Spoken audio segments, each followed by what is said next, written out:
Well, hello there, and welcome to day 62 of A Film a Day with me, Jordan Woodley. This time looking at the next Netflix World War II spy thriller, A Call to Spy. Well, this may end up being quite a short video because, frankly, normally I do sections and just to sort of step away from and have a look at my process. I do sections on film history, cultural influence, and intertextuality. Whereas with this film, there frankly isn't a lot to talk about in relationship to what this film is and where it lies in film culture, because it's a very straightforward film. I've talked quite extensively about how there are films that are the importance of cinema as a medium and differentiating that from television, from even television film, from content, as it were. You know, anything which is just put in front of an audience, whether it be for television or online. And that cinema is built in a way that's very... it's supposed to be an art form that stands by itself, and there is a reason why people are supposed to go to the theatre to watch a film, because it is supposed to be a theatrical experience. And I've talked about this in the Lawrence of Arabia video. I remember thinking it, watching even Wonder Woman 1984, even Citizen Kane. You know, the films are endless that demonstrate the importance of the cinema experience. Whereas this film really demonstrates the opposite. That is to say, with the greatest of respect, and not meaning to put the film down, there is something very televisual about it. So, the film follows the World War II exploits of Vera Atkins, who is the head of the SOE, which is, see if I remember this, Special Operations Executive, or some such. Special Executive Operations, sorry. And their function is to manage the spies in occupied France. And her function in the narrative is to dispatch two specific spies, which is the American Virginia Hall and the Indian or British Indian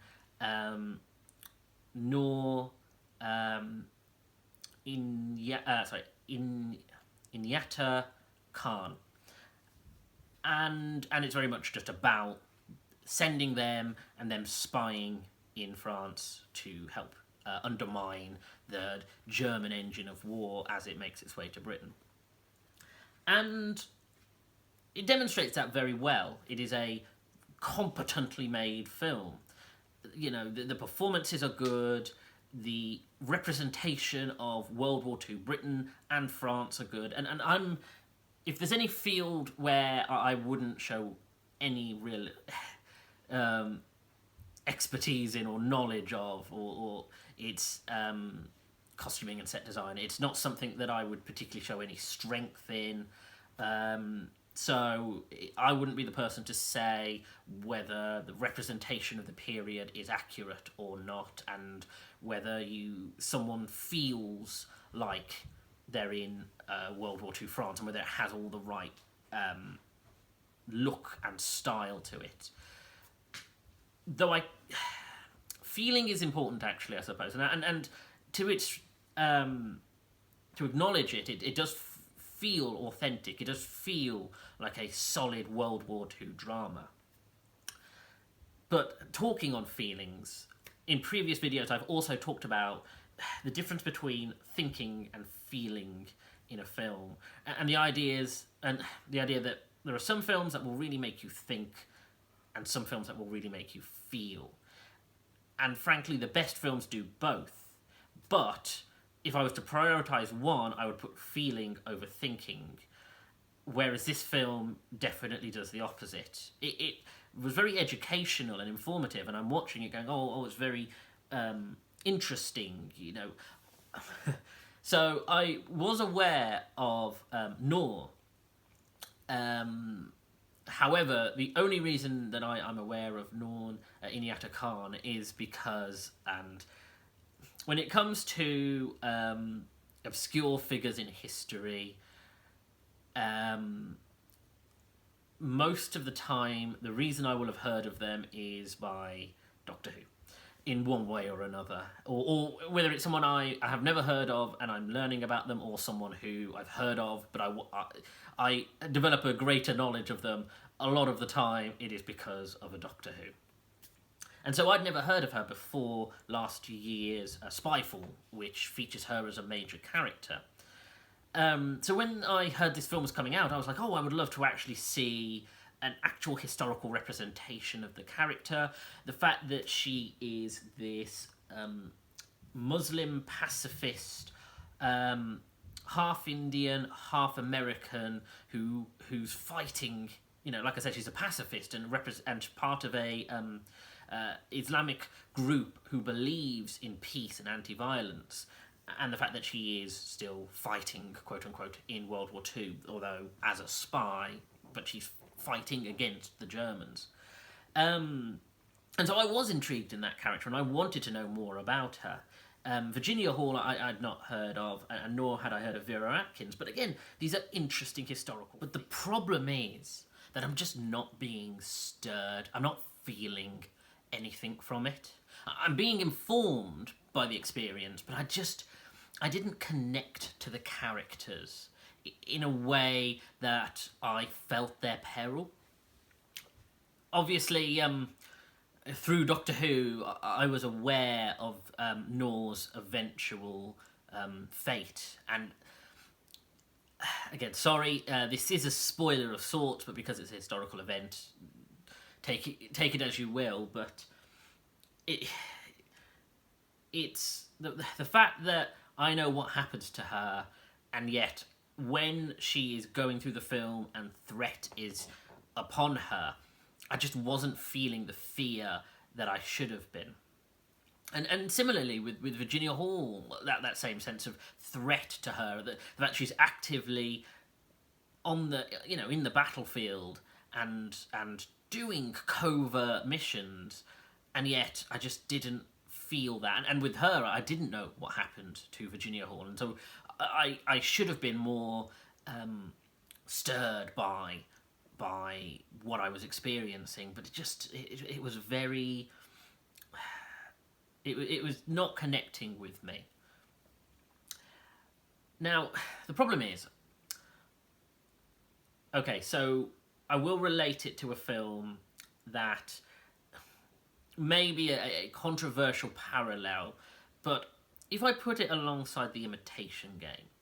Now, The Imitation Game historically has a number of inaccuracies in terms of character, in terms of plotting, but in the defense of The Imitation Game, I actually did care. I genuinely did care about Alan Turing, his journey, his struggle with his sexuality, and I felt both saddened and sorry for him when he had to make difficult decisions, or when he had to struggle to keep his life together. And so that's where the problem lies. Imitation Game might not be factually accurate, but I felt it.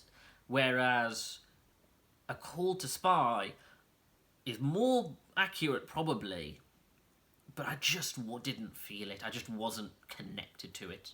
And that's to say that it is accurate, that there's a possibility that someone would go through it and say, well, actually, this didn't happen, and this didn't quite happen like this, and the timeline's not quite right. But it feels more like a film that is trying to be historically true, but consequently just not true to the characters. Now, I'm aware that Sarah Megan Thomas, who plays Virginia Hall, is also the writer and producer for it. And don't get me wrong, I am the last person on earth to attack someone for writing a script and then putting themselves in it, and then also being a producer for it. I'm very much in the many hats camp, but it has to be pointed out that yes, she had a very active role, and so therefore the character of Virginia Hall really is very front and center. This is a has three primary characters, which is Virginia Hall, Noor Inayat Khan, and Vera Atkins. But in terms of who is being the most active and the most actively on camera, it's definitely Virginia Hall.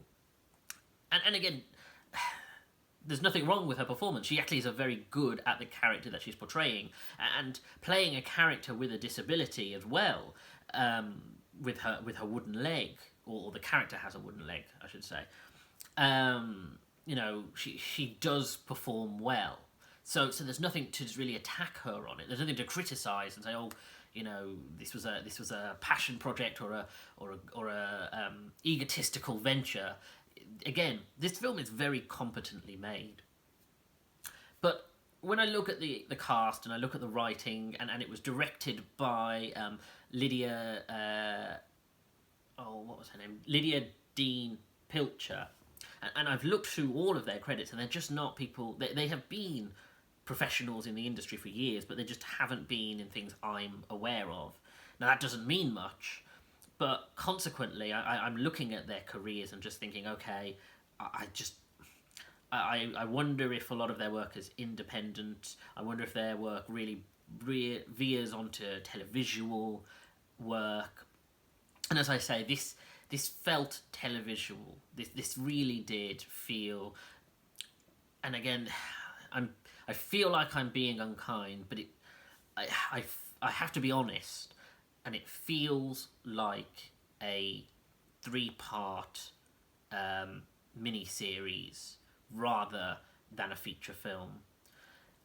And I think it's a shame, because like I say, everything about it is very competently made, and I realise I'm using competent and making it damning the film with faint praise, but there is nothing wrong with competent. And the fact that it has this prominent female cast, female writer, female director, that should be applauded, and perhaps this is the springboard to make further Netflix films that are so female-led and produced.